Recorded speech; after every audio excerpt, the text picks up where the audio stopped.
Ama y el tiempo de orden ha llegado ya para crecer, soñar y avanzar en lo personal, ministerial e institucional. Dios trae logros que van a durar. Ama haciendo lo que el Señor ha mandado. Fundación Ama, amigos unidos para transformar. El tiempo de orden ha llegado. Estamos aliados, somos amigos y junto a Jesucristo transformar.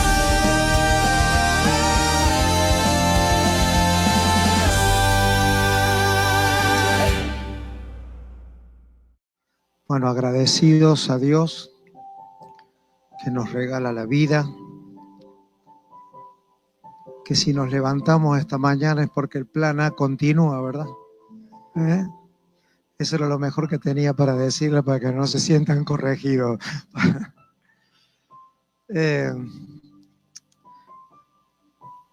Dar gracias a Dios porque estos ámbitos son muchas veces impensados, por lo menos para mí. Pero también gracias a Dios que aprendemos de a poquito, aunque por allí somos medios duros para aprender, que sí tenemos que tener una agenda, pero no tan rígida que Dios no la pueda alterar. Y lograr coherencia en eso, que la palabra coherencia va a ser la dama de honor de esta noche. Él va a ser el Señor, pero la coherencia va a ser la palabra glucémica de la noche. Y cuando se preparó y el Señor había preparado este escenario, fue todo tan rápido tratar de coordinar, porque en Zoe y en Luis y en Zoe y en todo el equipo, Luz Marina también, verla, y a todos los que trabajan, yo creo que ustedes todavía no conocen la envergadura de la gracia que Dios le ha dado, y no estoy menospreciándolos en el conocimiento, pero le conozco de hace muchos años, y no son personas que organizan eventos, sino que han aprendido a crear ambientes trascendentes. Al menos hablo por mí. Nunca les he podido olvidar. Y la verdad que volverles a ver y ahora acá, valórenle y aprovechen. Bueno, como esta noche creo que ustedes me dirán hasta cuándo, hasta que los que miran se conviertan en espías. Cuando los hermanos empiezan a espiar hay que irse.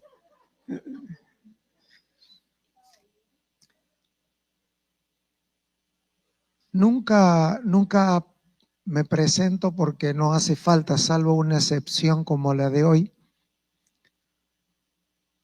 para decir solamente que estoy aquí para servirles, que creo que estoy en un ambiente seguro. Ahora que supe que estamos en las redes, me voy a frenar un poco. Las redes enriedan, pero yo voy a tratar de enfocarme en ustedes que están presentes hoy y los que están en las redes que corran riesgos. Porque sí creo que amerita que los minutos que vayamos a estar, estamos entre pastores y pastores que presiden, esa palabra fuerte, ¿no? Presidente, de los que presiden y tienen responsabilidades sobre tanta gente. Uno nunca sabrá hasta el día del Señor a cuántas personas afectamos con todas nuestras acciones. Gracias a Dios que todavía no somos conscientes, pero deberíamos de pedirle al Señor que de vez en cuando nos dé un susto, ¿verdad? Yo cuando ando por allí me dice, ¿por qué usted dijo? Yo dije, sí, pero ya no lo digo. Los riesgos. Alguien dijo, Alguien dijo por estadística, lo cual tómela con pinza, que si una persona viviera 80 años y nunca saliera de su cuarto, habría afectado a 80 personas en su vida. Es decir, si nunca hubiese salido de su cuarto y solamente le hubieran dado de comer, 80 personas serían afectadas por esas personas. ¿Cuántas personas podemos llegar a en el Señor y a veces no en el Señor? Entonces, con ese sentido de responsabilidad, estoy abierto, ya que vamos a estar de hoy para mañana. No quisiera que ninguna palabra que ustedes oigan y que no se entienda porque no la sé decir o porque me sale algún argentinismo, me dé la oportunidad que la puedan anotar, nos la hacen llegar. Si tiene una explicación, la explicamos, y si no, oramos juntos para que Dios nos la aclare. Pero quiero que sepan que siento un profundo peso de responsabilidad y que lo disfruto también. Entonces, contando que estoy en un ambiente de hermanos, de compañeros, de servicio al Señor, es que podemos hablar entre nosotros las palabras del Señor porque estamos en su nombre. Y creo que el común denominador entre nosotros no es la cultura de donde nacimos ni de dónde venimos. Nos une, como dijo recién el pastor, el reino de Dios, su reino. Y cuando en el Nuevo Testamento leemos el reino de Dios, Jesús dijo que Él vino a predicar el evangelio del reino. Una de las maneras de entender cuál es el mensaje del reino es plantear quién está al mando. Eso sería una traducción, ¿no? ¿Quién está al mando? El evangelio se trata de las buenas nuevas de salvación y a la vez de mostrar por el Espíritu quién está al mando de la historia. Y cuando eso sucede, nos sucede que la narrativa bíblica se trata exactamente de ese tema. ¿Quién está al mando? Es el hilván, ¿no? Mi mamá cosía y tejía. Y mamá, ¿qué estás haciendo? Estoy hilvanando. No era tomar las partes de un saco y pasarle el primer hilo. Y el hilván de las Escrituras es discutir quién está al mando. Finalmente, quién está al mando de la historia. Y cuando de eso se trata, nos preguntamos cuál es la responsabilidad de cada generación que va naciendo en la tierra como parte del remanente que Dios va salvando y va llamando para su propósito. Y la responsabilidad de cada generación es no de declarar quién está al mando, sino los apóstoles dicen de demostrar quién está al mando, quién es el que está en autoridad. Y si eso no sucede, pueden ser muchos evangelios, pero no sería el evangelio del reino de Dios que Jesús predicó. Jesús vino a predicar el evangelio del reino y demostró que su Padre estaba al mando de la naturaleza y que su Padre estaba al mando de la enfermedad y que su Padre estaba al mando de los demonios y que su Padre estaba al mando de los muertos. Ojalá estuviesen podridos 4 días. Mi papá sigue estando al mando.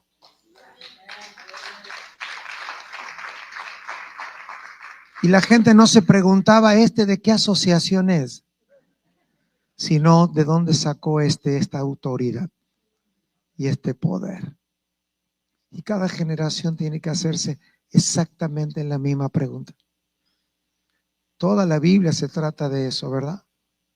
Saúl o David, ¿quién está al mando?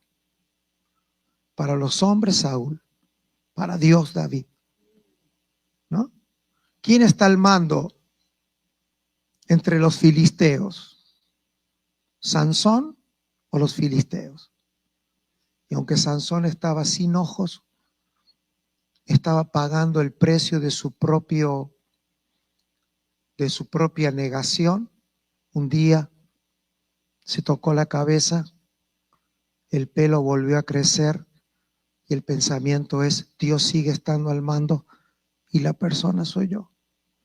Que alguien me ponga en las columnas del templo, porque finalmente yo nací para mostrar que Dios está al mando. Y ese es nuestro desafío. No es quien manda en la iglesia, no es quien manda en el grupo de damas, no es quien manda en el grupo de jóvenes, ¿no? Es quien manda en la historia.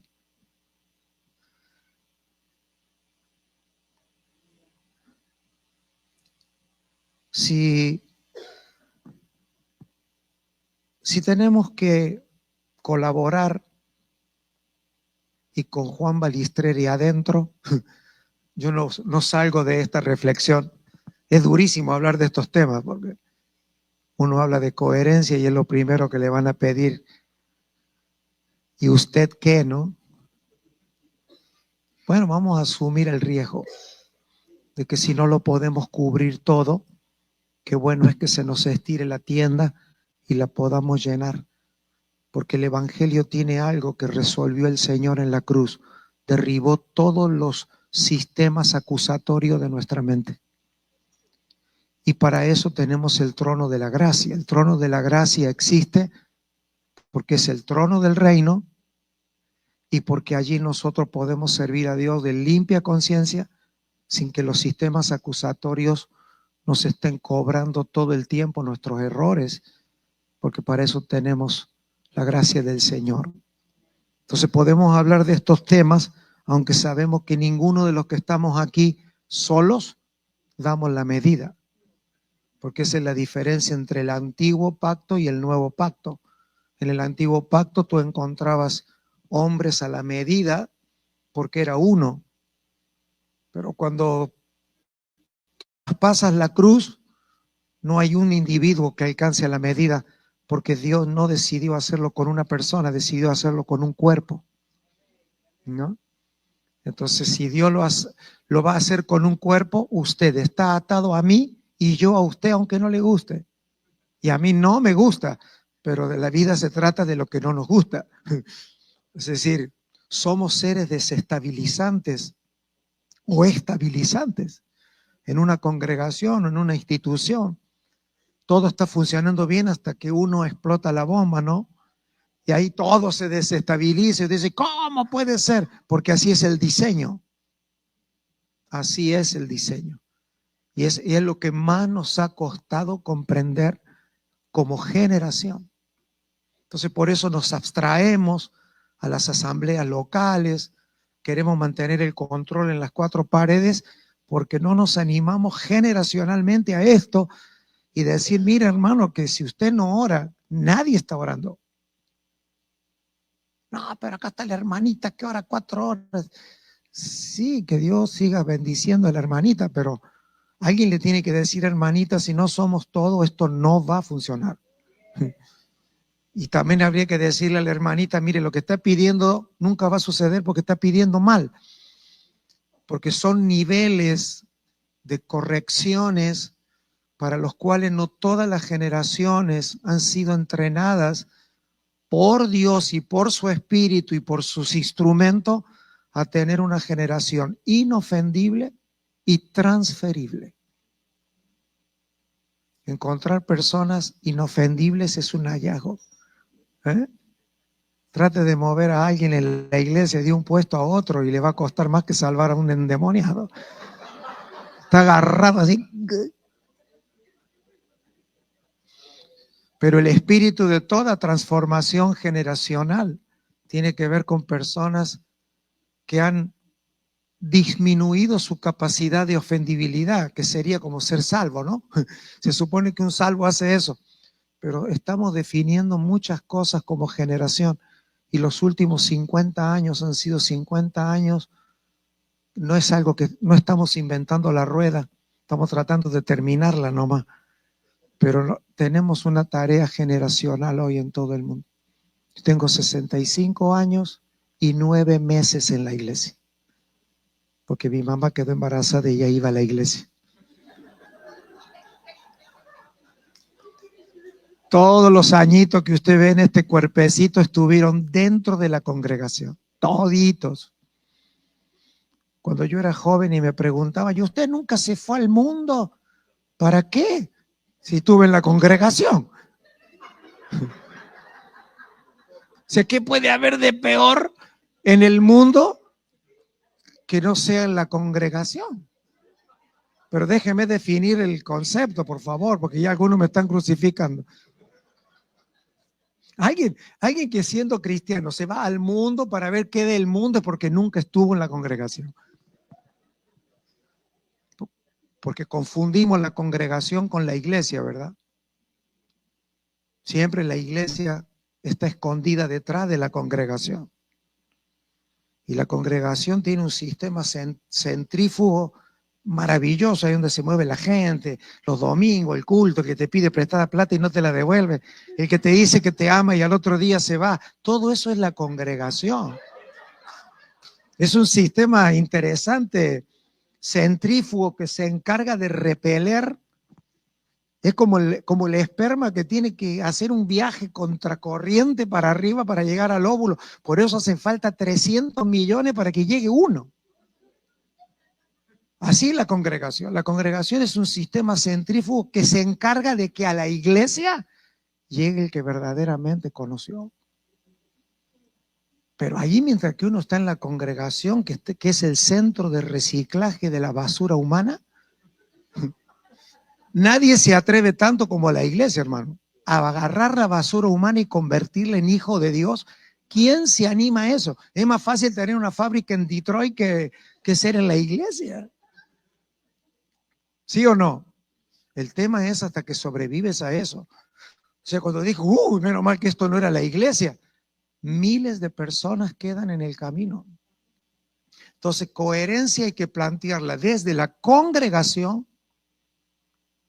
donde se mueve toda la institucionalidad de lo que cuesta que el mundo acepte la congregación y que podamos funcionar ordenadamente a través de toda la legalidad que la congregación es. Pero todavía nos queda la iglesia del Señor.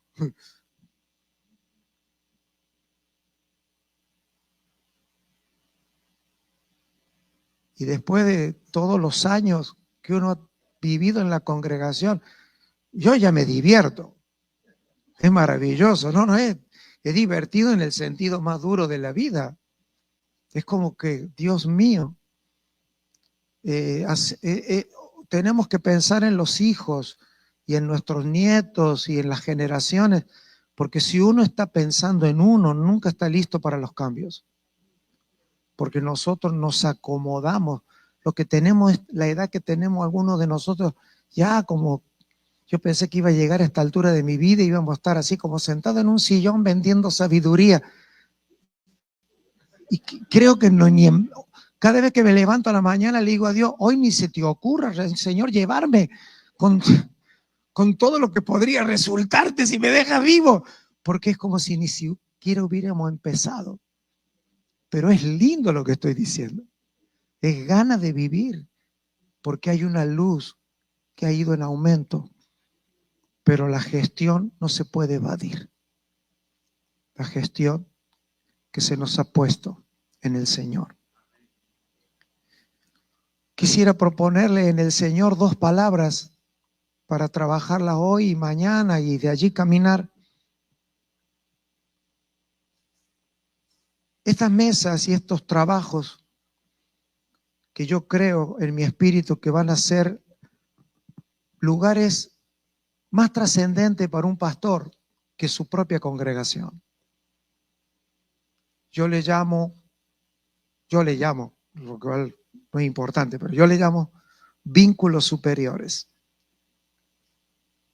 Y vínculos superiores no es discriminatorio de vínculos inferiores, sino es descriptivo. Vínculos superiores es aquellos vínculos con personas que son superiores y que van a hacer hacia abajo la vida más fácil. Generalmente el vínculo de los pastores o de los pastores de los pastores o apóstoles, como le llamen en las instituciones, tendemos a trabajar hacia abajo con vínculos inferiores. Y eso no es falta de amor ni que, ¿qué me está diciendo este hombre? Estoy diciendo que por el principio del cuerpo no es lo mismo dislocarse una falange del dedo a que se te tuerza la columna. Hay vínculos. Hay vínculos superiores en diseño. Y esto no tiene que ver solamente con una estructura organizacional, sino identificar, además de nuestras organizaciones, hombres y mujeres del Señor, que son vínculos superiores sencillamente, no porque valgan más, ni porque tengan más autoridad, ni nada, sencillamente porque la vida normal hace que los miembros que crecen en la iglesia quieren estar más con el pastor como vínculo superior para poder producir un aprovechamiento en el tiempo, para que no nos perdamos en el tiempo. Y una buena pregunta es, ¿quién es mi vínculo superior? Esa respuesta va a definir muchas cosas en nuestra vida. Los niños, cuando son niños, quieren estar con sus amigos. Cuando crecen, quieren estar con sus padres. Y cuando nosotros maduramos, y nada más que los padres naturales se mueren y después los extrañamos, pero en lo espiritual, cuando Pablo le dice a Timoteo que nadie tenga en poco su juventud, está diciendo, espero que los que te rodean no se pierdan de ti, porque eres joven por fuera, pero eres un vínculo superior. Eres una persona que puede afectar la vida de otros, y reuniones con vínculos superiores nos van a hacer redimir el tiempo, que significa comprar tiempo. El tiempo se puede comprar. Yo puedo comprar un día hoy. ¿Cómo? Con mis vínculos superiores y con reuniones robustas y con charlas que duelan, pero que me dejen más adelante. Se puede comprar el tiempo. ¿Cómo? Con reuniones. Nuestra vida, si es muy buena o como usted la evalúe en términos de resultados, nuestra vida es la suma de las reuniones que tenemos. Somos seres de reuniones. Si usted pregunta, ¿y a mí por qué me va así? Solamente sume las últimas reuniones que usted tuvo y nuestras reuniones determinan nuestra vida. Si yo puedo provocar mayores reuniones, habrá mayor resultados en nuestra vida, porque fuimos seres determinados por reuniones. Y no le digo nada si además comemos algo que tiene un plus superior, porque la comida por diseño eterno es elemento de comunión. Es elemento de comunión. Nos parecemos a las personas con las que nos reunimos y con las que comemos, tanto en lo físico como en lo espiritual. Entonces, diseñar nuestras reuniones va a ser determinante. Las reuniones no son inocentes. Dos palabras, sustancia y forma. Sustancia y forma. Como hijos de Dios no discutimos nuestra sustancia. Nuestra sustancia es Dios. Nuestra sustancia es espiritual. Viene de nuestro Padre. Nos ha sido concedida literalmente por la vida de su Hijo, y por su Espíritu se hace efectiva en nuestra vida. Nuestra sustancia celestial es la del Padre. Nos ha sido dada por la palabra hecha carne, que es su Hijo, y ese Hijo en nosotros se hace efectivo por la obra del Espíritu. Casi no encontramos nosotros mucha oposición entre nosotros si solamente habláramos de sustancia. Nos edificaríamos. Cuando oímos a un predicador lo disfrutamos, Si sé la mitad de lo que el predicador está diciendo, anhelamos saber lo que él sabe para que nos imparta eso. Y la verdad que eso ya es un gran avance en esta generación, que la sustancia esté cada vez siendo más purificada en el Señor. Tenemos hambre por una verdad más exacta. Pero la segunda palabra es a donde tenemos el problema, la forma. Las formas ¿son importantes? Esa es la pregunta.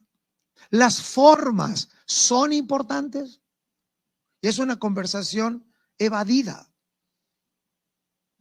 Y no estamos hablando de la forma del culto, ni estamos hablando de la forma de la reunión, ni de la forma de predicar, sino la forma propia de la sustancia. Y observamos que no, ni siquiera en algunos lados las formas están siendo tema de discusión, porque no tenemos que tener una respuesta. ¿Es espiritual la forma como la sustancia? Las formas que consideremos que nos puede hacer más eficiente en el evangelio del reino en toda la tierra. ¿O pasa que cuando voy a un lugar disfruto la palabra, pero al volver a mi territorio administrativo, las formas me vuelven a traer a la forma anterior y se nos pasa la vida y no somos transformados? Y si nosotros no creemos en las formas, no puede haber transforma. Y si no creemos en la transforma, nunca seremos parte de la reforma en términos de regresar a Cristo en sustancia y forma. No en teología, en expresión. Y esa es una gran responsabilidad que tenemos. Pregunta número 1, ¿las formas son igualmente espirituales que la sustancia? ¿Puede un matrimonio mantenerse matrimonio si solamente tienen la sustancia y no se van aprendiendo las formas? Por eso cuando Jesús estuvo en la tierra, fue Cristo Jesús. Cristo Jesús. Todos podían identificar a Jesús, porque además de ser el Cristo por dentro, era el Jesús por fuera. El Cristo que había dentro de Jesús tuvo que esperar 30 años para que Jesús tuviese la forma de poder manifestar a Cristo, porque tú no puedes sacar un mueble más grande que la puerta que tengas, ¿verdad? El Señor siempre fue Cristo, Emmanuel, Dios con nosotros, pero el Jesús tuvo que crecer hasta tener la forma de dejar y de liberar a Cristo. Y la condición de apóstoles, profetas, evangelistas, pastores y maestros es edificar a los santos hasta que los santos alcancemos la altura y la forma para que el Cristo que decimos que tenemos adentro se manifieste. La gente no tiene que soportar toda la vida a los apóstoles, profetas, hasta que alcancen la forma. Y luego vivir en las congregaciones y en las asambleas locales para nutrir a otros a través del orden establecido como fundamento apostólico y profético en la iglesia. Las formas, solo le pregunto para que usted la responda, ¿son espirituales? Entonces estas reuniones que a lo mejor nos une o les va a unir a los hermanos que están trabajando en coherencia, en alguno de los aspectos hay que asumir si es espiritual, si es igualmente importante. Pero yo a las personas y a los hermanos de todas las congregaciones a las que pastoreamos decimos, a ver, las formas son importantes, sí. Entonces, hemos elegido una forma, nos reunimos los domingos, ¿no es cierto? A las 10 de la mañana. Yo el sábado, yo estoy preparado. Yo el día sábado, por 43 años, yo me preparo la ropa para el domingo. Para mí, ir un domingo a la reunión, no es que si Dios está en los templos, no está. Yo no estoy en esa discusión, yo la dejé en la congregación. A mí me dijeron que los domingos había que reunirse y para mí reunirme es la forma de una sustancia. No es voluntario para mí reunirme. No es si puedo. Usted sabe, me salió un problema y no pude. Con lo que usted padece, pastor. Porque usted se prepara creyendo que va a predicar el Madison Square Garden y va el domingo y le faltó la mitad de la congregación y ni siquiera le avisaron por qué. Si no empezamos esa discusión, todo lo que hablemos acá no va a tener mucho sentido. Eso es porque generacionalmente para la gente la forma no es importante. No son importantes. No tienen grado de espiritualidad. Entonces, como no es importante, es subjetiva. Todo lo que no se le da importancia revelada se vuelve subjetiva. ¿Qué significa? Si puedo, si quiero, si tengo, si podemos, si se nos ocurre, si siento. Entonces, todos los gritos que pegamos sustanciosos, todos los gritos sustanciosos que son verdad, se diluyen en las formas. Muchas instituciones en los últimos 30 años han querido imponer formas. Lo vamos a hacer de esta manera. Y como militantes ideológicos de una forma, se ha violentado y se ha perdido gente en el camino. ¿Y eso por qué sucede? Porque los pueblos entregan sus cerebros a sus líderes. Entonces, cuando una persona piensa y 100 siguen sin pensar, sí somos una secta. Sí somos una secta. En el concepto de la... Y cuando dos personas piensan iguales, una no está pensando.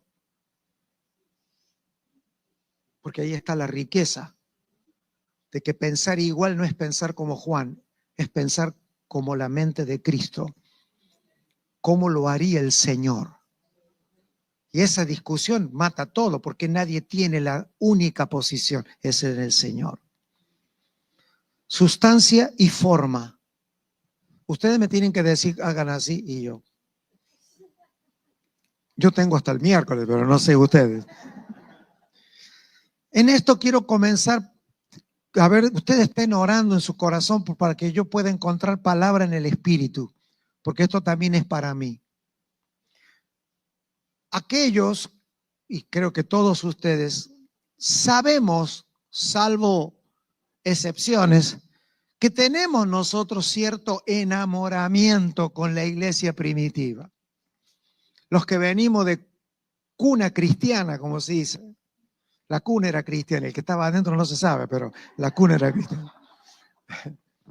Los que venimos de los hogares, y en el caso mío, de una tendencia así bien hipercarismática, era crecer diciendo la iglesia primitiva, como que en la iglesia primitiva había un glamour, así como una cosa, ¿no?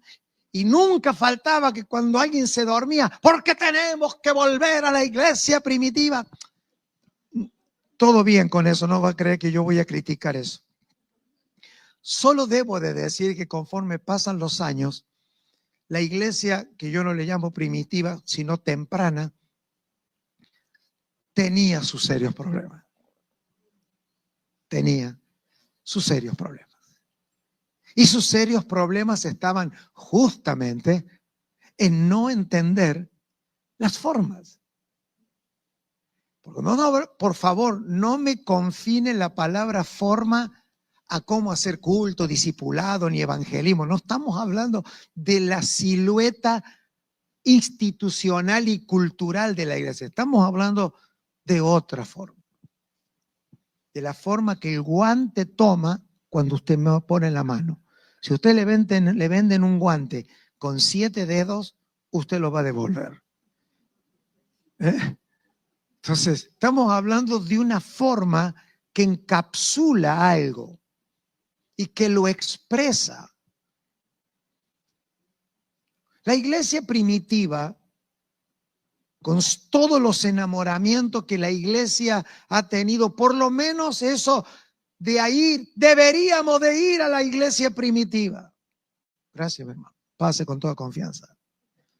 Deberíamos de orar. Y empezamos con ese. Está bien, dejemos eso. Veamos un aspecto de la iglesia temprana que nos puede servir para este encuentro y esta convocatoria. La iglesia temprana tuvo tantas situaciones incoherentes que hubo un escritor bíblico que abdicó a ser pastor, abdicó a no hacer ni un milagro, abdicó a no ser llamado el amigo de Pablo, que solo se dedicó a la palabra que ustedes ya la saben porque ustedes van 5 kilómetros más rápido que yo, a ordenar lo que se había dicho. O sea, y va a competir con Pablo en volumen neotestamentario.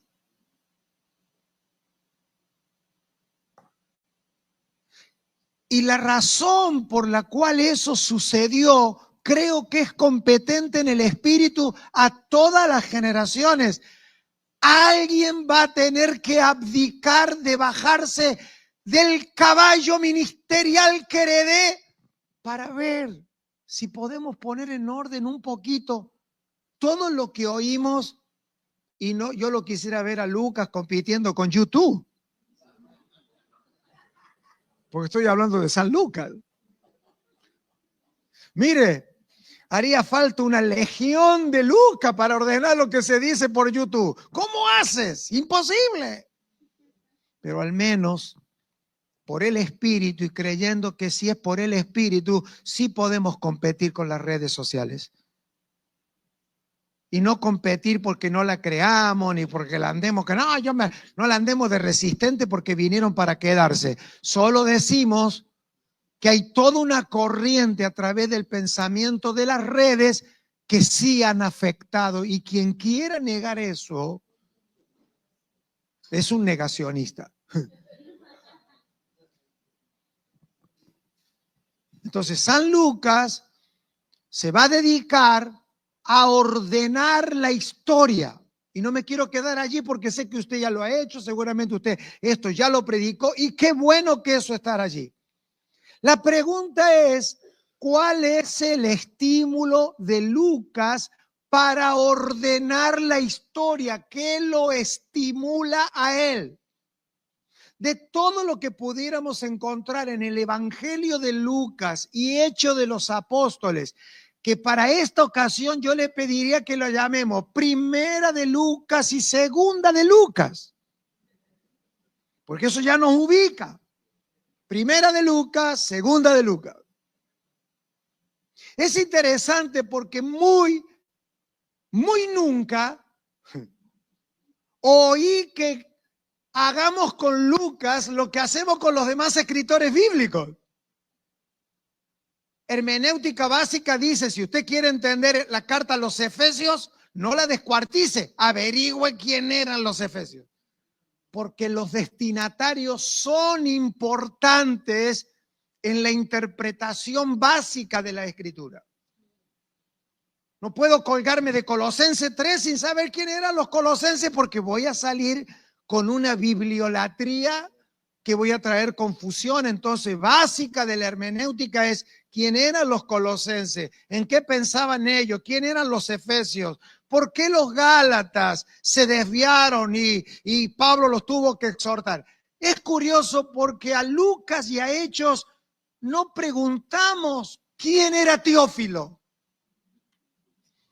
Porque nosotros de puros metidos le leemos la carta, pero no fue escrita para usted, ni para la iglesia. Fue escrita a una persona. Y como el Espíritu Santo no tiene derecho de autor, le sacó la carta de Lucas y le dijo, se la pongo a todos ahí para que la tengan. Era una carta personalizada, según creemos algunos, muy ultra secretas, y Teófilo era una persona cercana al gobierno porque es excelentísimo, un funcionario era. La pregunta es, ¿por qué alguien como Lucas quiere escribirle a una persona como Teófilo dos cartas que son dos tratados que son joyas? Hasta el año 900 Roma no tenía los datos que había dado Lucas para verificar su investigación, la riqueza de la carta. ¿Y qué fue lo que hizo Lucas? No resucitó a nadie, no fue pastor, no fue apóstol. Pasaba por un lado y no se sanaba nadie. Si caminaba por el agua se ahogaba. Eso muestra la multiforme gracia de Dios. Toda generación necesita una generación Lucas. Y yo le llamo, hay que subsidiar a Lucas. Alguna vez algún pastor va a tener que decir en sus congregaciones, muchachos, sostengamos a Lucas. Y te sabe que te va a preguntar el consejo de ancianos, ¿y qué hace Lucas? ¿Quién resucita? ¿Visita a los enfermos? ¿Abre casas? ¿Qué hace? ¿Predica? No, va a poner el orden en el cerebro de los hermanos. Es un ordenador de cerebro. Amados, si nosotros no tomamos una decisión con toda la información que está corriendo, de acá a 3 años encontrar un creyente psicológicamente sano va a ser un hallazgo. Y con esto yo sé que corro riesgo porque no soy psicólogo. Ya es una locura. La subjetividad del entendimiento de la verdad es peligrosísima, que mejor hubiera sido no haberla conocido.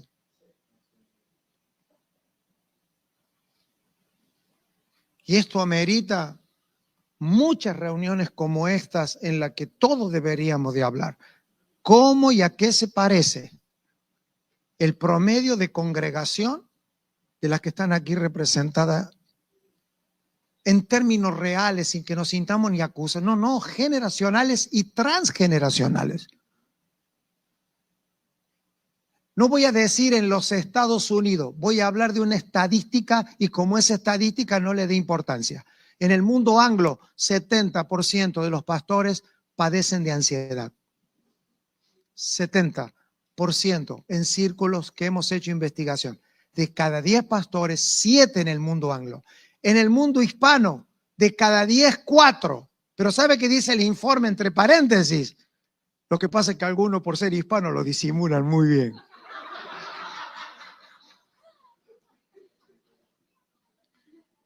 Es como que nosotros, además de ser pastores, tenemos, vamos, que cómo anda bien para la gloria del Señor. Vamos todavía. ¿Qué le pasó al pastor? Crisis de ansiedad.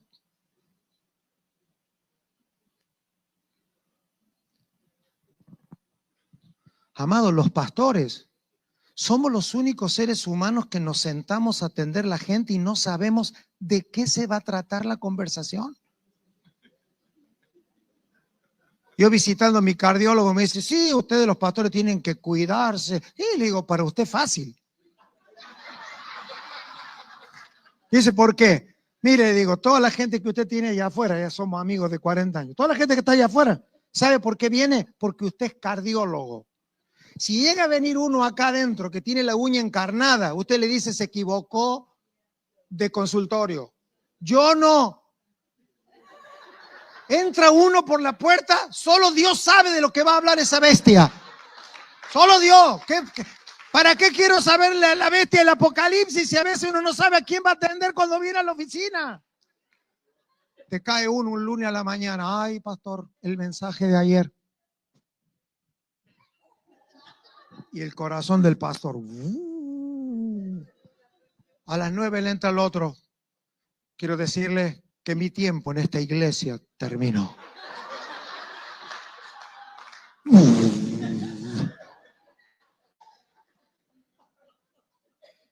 A las 11, un matrimonio que no puede quedar embarazada, que no pueden tener hijos. Ahora, A las 11, una que quedó embarazada y no exactamente felizmente embarazada. Y el pastor, oh sí, ¿y qué pasó? Se murió el pastor, ¿qué le va a pasar? Se murió el pastor. Se tiene que morir o pasa raspando.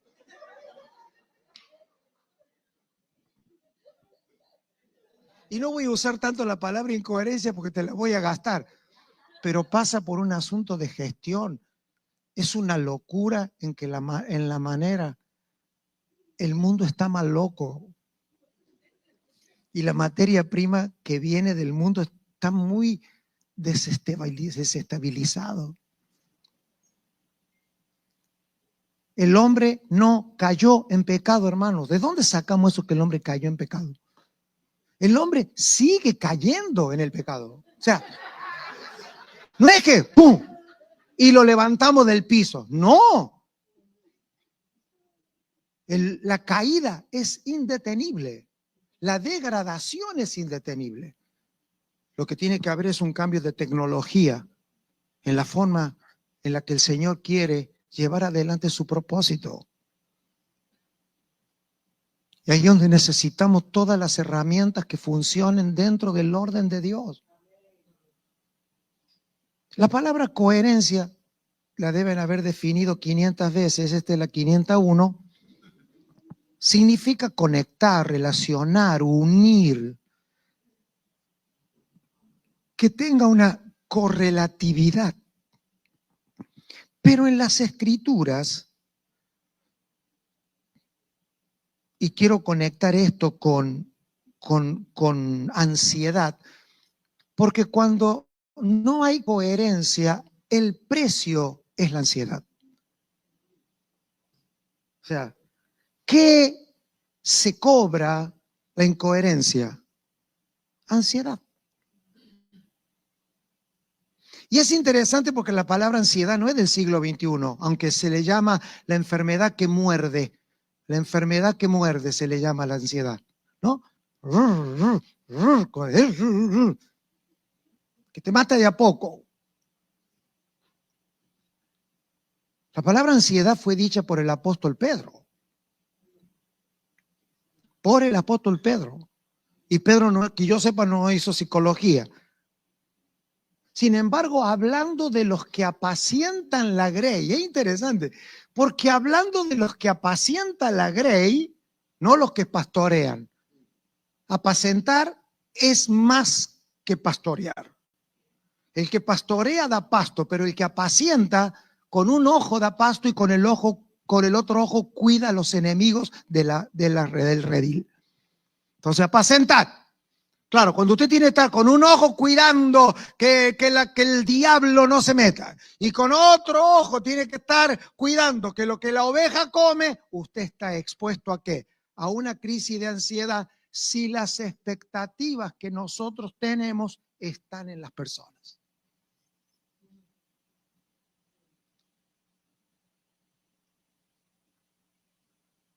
Entonces, el costo de la incoherencia es ansiedad. ¿Y la ansiedad qué es? Síntomas: sudoración, dificultad para respirar, ahogo, palpitaciones, dolor de cabeza, dolores corporales, calambres, modificación del apetito, irritabilidad, angustia, descontrol estomacal, pérdida de concentración, debilitamiento de autoestima, sentimiento de culpa, miedo, fobia, sensación de arrinconamiento, insomnio. ¿Qué pasó, muchachos? Perder dominio de sí mismo, alteración sexual, mal humor, sensación de rechazo, no poder describir qué está sucediendo, reacción de huir y yo no quiero saber más nada, abandono de la persona y depresión. Paren la segunda, ¿no?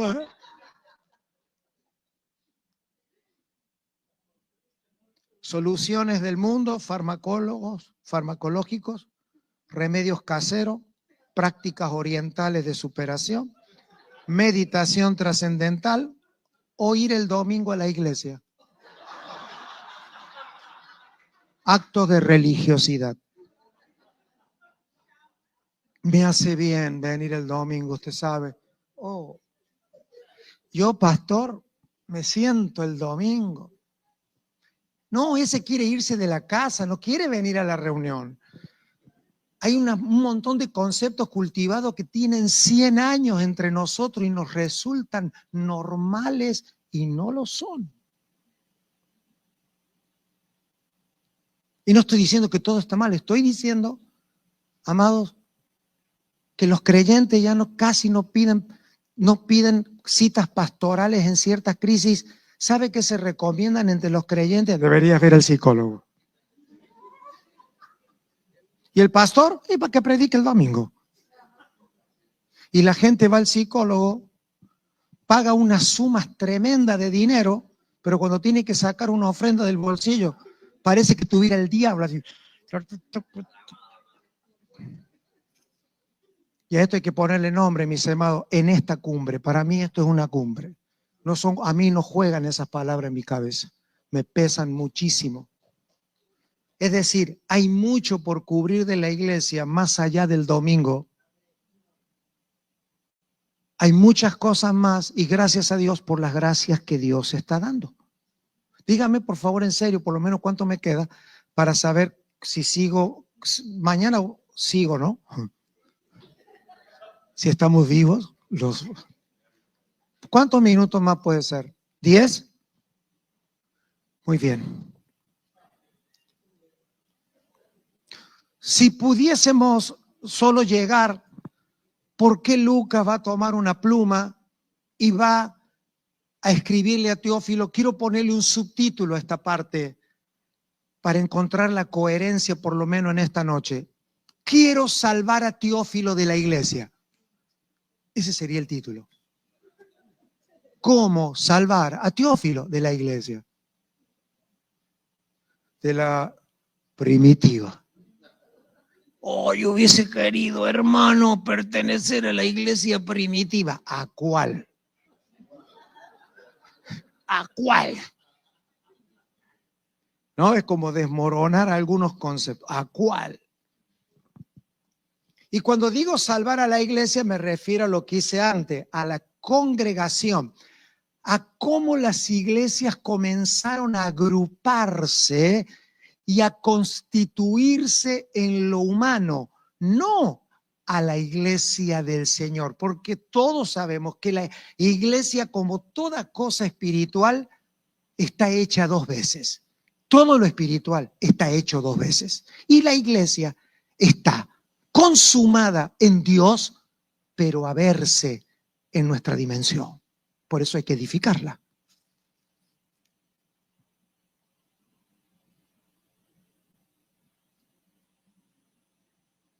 Por eso usted estaba en y ahora está en, porque de usted hay 2 versiones. Toda persona espiritual tiene 2 versiones y está en 2 dimensiones. Por eso usted está sentado en los lugares celestiales y está aquí comiéndose el pollo. Porque hay 2 realidades espirituales. Dios todas las cosas de su naturaleza las crea 2 veces.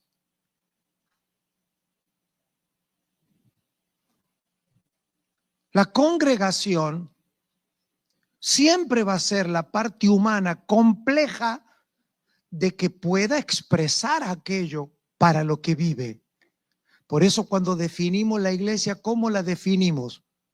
Que la iglesia es el cuerpo de Cristo resucitado.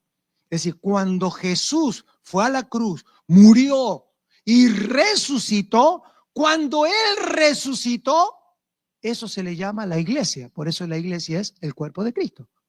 Porque el cuerpo de Cristo es el cuerpo de Cristo resucitado.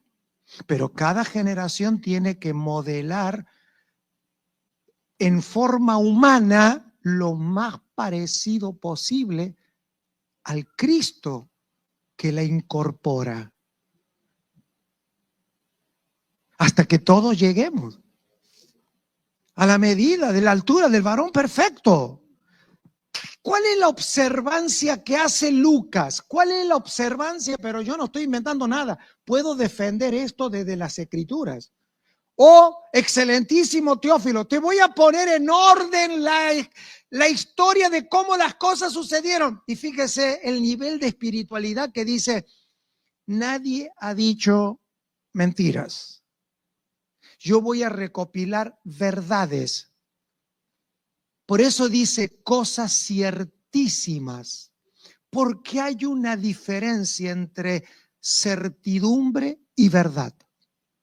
Yo puedo pasarme toda la vida diciendo cosas ciertas que no llegan a ser verdad, porque la verdad es la suma de cosas ciertas hilvanadas en orden para producir un impacto. Entonces Lucas dice, yo a Teófilo quiero que reciba de las cosas ciertas la medida de verdad, para que conozcas bien la verdad. En la cabeza de Lucas, según sus escritos, hay dos actores. Hechos, el último versículo de Hechos, primer actor. ¿A dónde quiere llegar Lucas? ¿Por qué él va a traer coherencia? ¿Por qué él quiere llegar a algún lado? ¿A dónde quiere llegar Lucas? Yendo al último versículo de Hechos, quiere llegar a ver a Pablo sentado, alquilando una casa, predicando a todos los que venían a él el evangelio del reino. Esa es su foto. Esa es su foto. Y para eso se va a dedicar a ordenar las dos características fundamentales de la iglesia, el fundamento apostólico y el fundamento profético. Va a usar la carta de Lucas para hablar del apóstol Jesús y va a usar Hechos para hablar del apóstol Espíritu Santo. Uno es el apóstol y el otro es el profeta. Jesús y el Espíritu, porque los dos fueron enviados.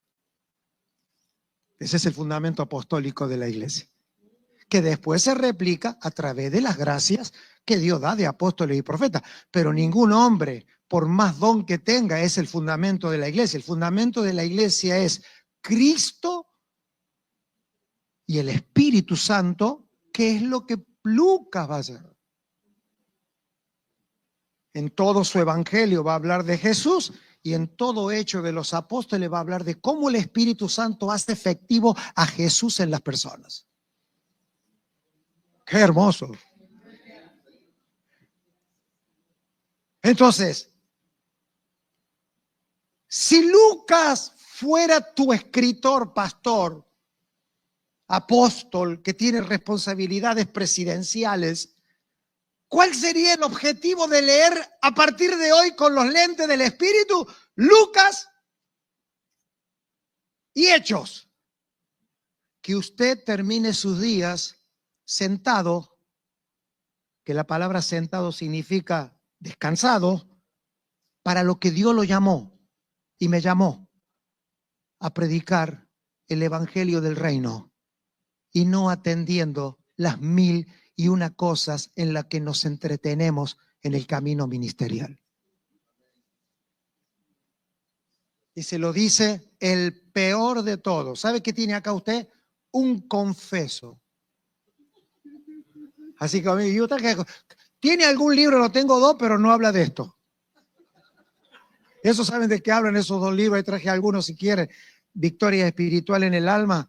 Habla de la oración como órgano de identificación de las operaciones distractorias que tiene nuestra alma. ¿Por qué? Porque la palabra ansiedad, entre sus acepciones, la puede leer en el diccionario de Strong, es algo que se metaboliza físicamente, pero tiene una característica: distraerte del objetivo. Cuando una persona está en ansiedad, no se puede concentrar en el objetivo. Y Lucas tiene un objetivo: ver a su amado Pablo, a quien atendió en sus dolores, y lo va a dejar al final sentado, predicando el evangelio del reino y no renegando como, ¿entiende la palabra renegar? ¿Eh? No, no, renegar es, sí, como, eso. Del español. Que los corintios se dividieron, que los gálatas volvieron al judaísmo, que los tesalonicenses habían hecho las valijas para que el Señor ya venía, y ya viene el Señor, y ya viene. Locos, estaban todos locos. Lucas dice, yo no quiero que este vaya a esa iglesia.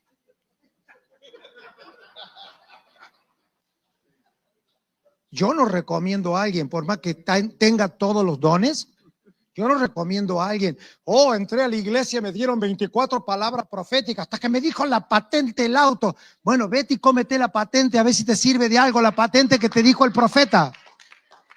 No, vamos. Coherencia. Claro, entra y venía con la rodilla así, eso era Corintio. Te ponía la mano en la rodilla, ¡pah! La rodilla, espectacular. Bueno, después, ¿qué vas a hacer con tus rodillas? Y yo creo que hay gente que cuando se sane, lo peor que le puede pasar. Porque hasta la administración de los dones de sanidad han sido usados imprudentemente. Nada más que nadie lo va a decir eso porque eso no sé si vuelvo mañana. Acá sí, porque no sé si ustedes van a volver. Y no sé si yo voy a volver, todos tenemos el mismo derecho.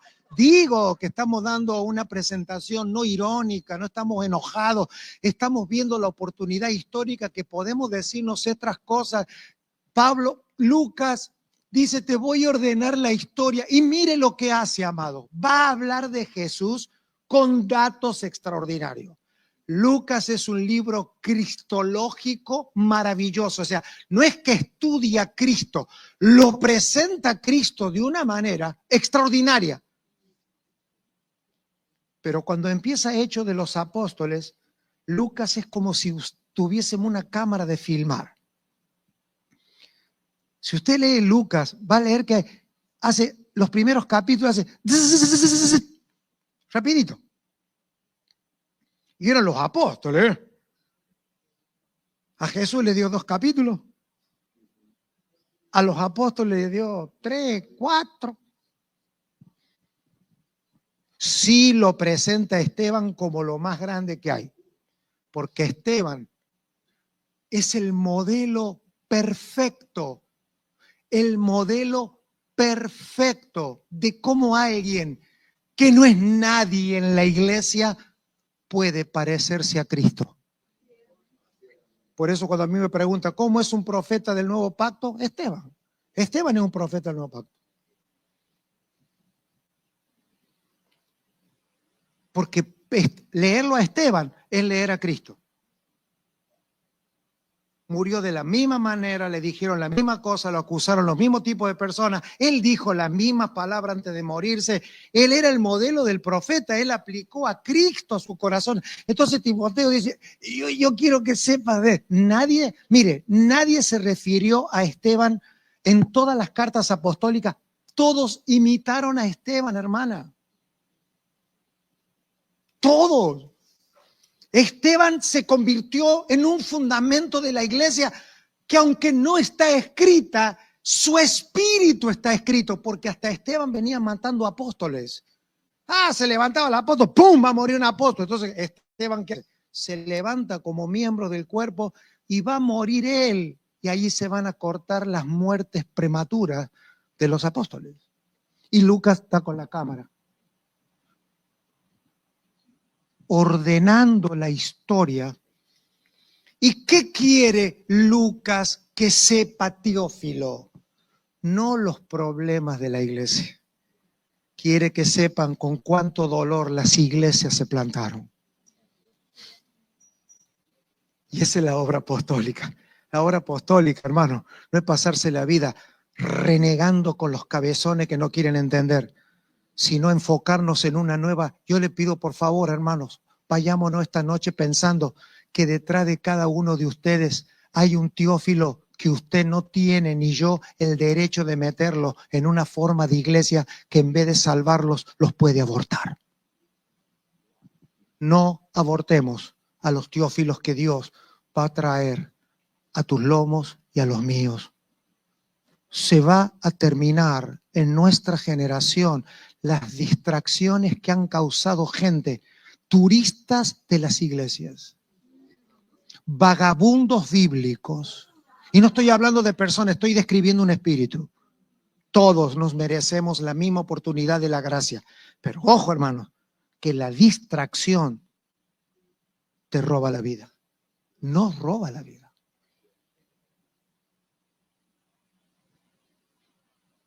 Cuando haya una sudoración, cuando haya una arritmia cardíaca, cuando haya un dolor de estómago, cuando haya una disfuncionalidad, pastores, busquen un vínculo superior. No es falta de fe, son las luces amarillas que nos están pidiendo que volvamos al eje. Si podemos encontrar gracias del Señor que nos ayuden con aquellas cosas que nos están distrayendo. Y no que sean menos espirituales. ¿Se acuerda que dijimos que las formas y la sustancia? Bueno, también acá hay que hacerse una pregunta. ¿Quiénes de los que estamos en esta reunión han sido o hemos sido llamados a trabajar en la sustancia? Oremos para que en los próximos años las gracias sustanciosas que nutren, que dan el pecho a la iglesia, que la nutren a los que nacen, se dediquen a la sustancia. Pero aplaudamos, reconozcamos, abracemos y honremos a los que en la vida y expresión de la iglesia le están dando forma a la iglesia. Papeles, departamentos, los grupos homogéneos de la iglesia. Hermosos las damas, hermosos los niños, hermosos los jóvenes, pero no son la iglesia, son las formas en las que expresamos la iglesia. No es la iglesia. Para que en la iglesia no haya partidos, hay que tener gente profesional en la sustancia. Y ningún jugador puede patear el córner y hacer el gol de cabeza. Tiene que haber un reconocimiento de toda la gracia. Yo sé que usted lo sabe, pero no lo estoy diciendo porque usted no lo sepa. Creo que es un tiempo de advertencia para todos nosotros, para cortarle la onda a esta operación que se está terminando con gente que a veces está en el ministerio solamente por su lealtad y compromiso con el Señor, pero ya su salud espiritual no es fuerte. ¿Cuándo se detecta que la salud espiritual no es fuerte? Porque no tengo fuerza para los cambios. Estoy de acuerdo con lo que dijo el predicador, pero ¿sabe qué? A esta altura voy a cambiar. Voy a cambiar el gobierno de la iglesia. Me voy a poner a pelear con los músicos para cambiar las canciones. No estoy para esa guerra. Eso es debilidad espiritual. Debilidad psicológica. No, yo hasta donde yo pienso, yo creo que acá aplauda todo, digo, me disfruto todo, pero no llevo a la consumación. Muchas caricias, poca reproducción. Y no sigo más adelante porque hay menores. Físicamente, tenemos fuerzas. No, porque cada vez que me junto con los diáconos, con los colaboradores, me sale salpullido, tengo sudoración, me agarra diarrea. No, sí. Pero Dios nos está hablando como generación. Vení, Zoe, ya terminé. No, sí. No, vení, así termino.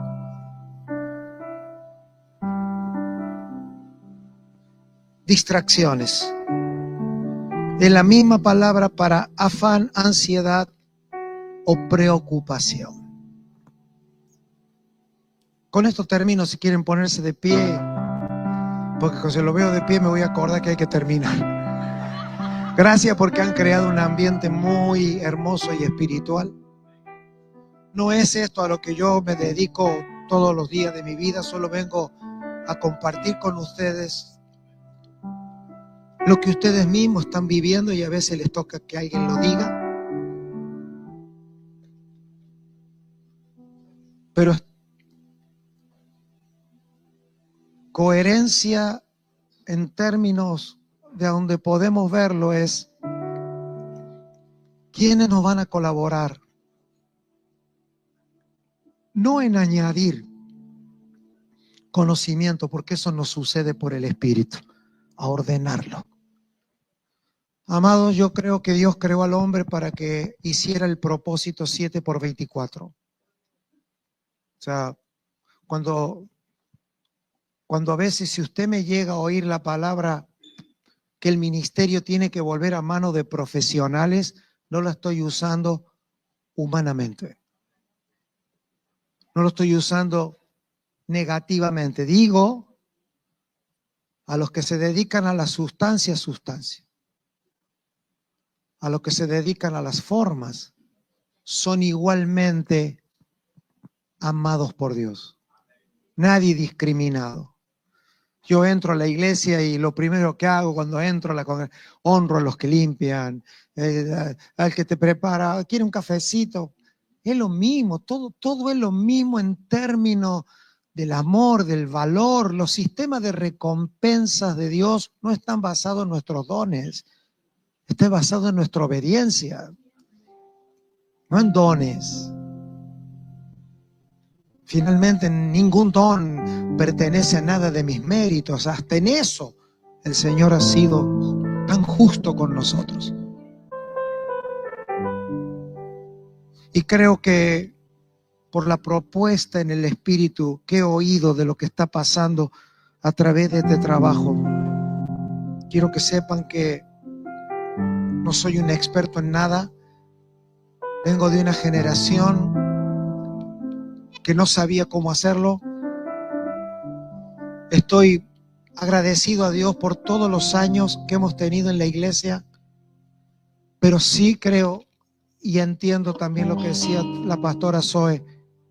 Hay que comprar tiempo. Hay que comprar. Nadie fuera de Dios nos puede permitir esto. Nada, no hay secta, religión, política. Nosotros podemos comprar tiempo. Podemos añadir vida y calidad de vida a nuestro ministerio y a nuestras organizaciones. No llevando a la gente a sentir que todo lo que se hizo está mal. Gloria a Dios por estar vivos. Y qué bueno que el Señor no tiene sistemas acusatorios que nos estemos preguntando ¿y por qué no lo habré oído antes? Nada, es el momento. Es el tiempo. Ahora, si Dios abre los ojos, no los cerremos. Porque ya estuvimos aquí y no podremos decir que no hemos oído. Ya estamos. Señor, gracias. Tú eres Dios. No tenemos palabra para agradecerte de sabernos escogido, salvados. Señor, llamados a servir a nuestra generación y esta generación que nos sirve a nosotros. Te pido, Señor, por Luis y por Zoe, si pueden venir, quisiera hoy hacer esta oración. Que tu gracia, Señor, que tu gracia, que es abundante sobre ellos, que nada se cayó ni nada se opacó en este tiempo, que todo se mantuvo, el anhelo y el deseo. Te pido que estos días, a través de las palabras de los hermanos que están aquí, tus siervos, hombres y mujeres que aman, Señor, yo percibo que estamos en un círculo de amor en estos días, puedan ver replicado lo que les has encomendado. Pero tú, Señor, de noche, cuando nos vamos a dormir, poniendo en nosotros el querer como el hacer por tu buena voluntad. Señor, gracias por esta casa que nos cobija, que a través de sus pastores que representan esta casa, también venga luz. Y por haber estado juntos, a partir de hoy, todo sea diferente para la gloria y honra de tu nombre. En Cristo Jesús. Amén. Amén. Ama y el tiempo de orden ha llegado ya para crecer, soñar y avanzar.